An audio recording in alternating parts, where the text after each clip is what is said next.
Colin Pitchfork, who raped and murdered 2 schoolgirls in the 1980s, has been released from prison. Let's speak to our crime correspondent, Martin Brunt, now. Martin, how was he released?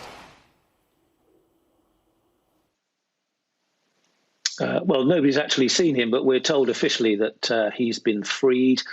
And this comes 6 weeks after the final attempt to try and keep him inside had failed. The Justice Secretary, Robert Buckland, had objected to the parole board's decision to free him, but it was a half-hearted objection.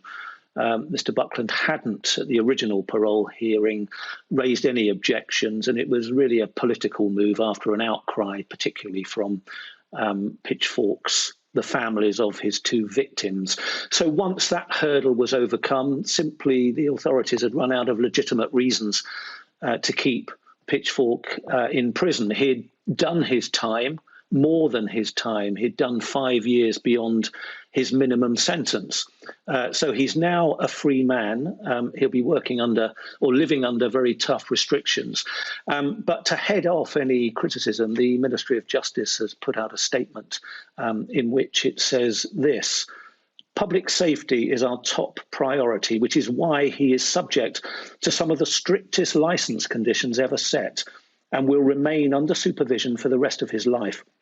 If he breaches these conditions, he faces an immediate return to prison. Now, some of those restrictions, there are 36 in all, include limits on his travel, his internet access, any work he wants to do. I mean, he's only in his early 60s, so he may want to do a job. Contact with other people, particularly children, will be limited, and he is going to have to undertake regular polygraph lie detector tests, and those conditions will last for the rest of his life.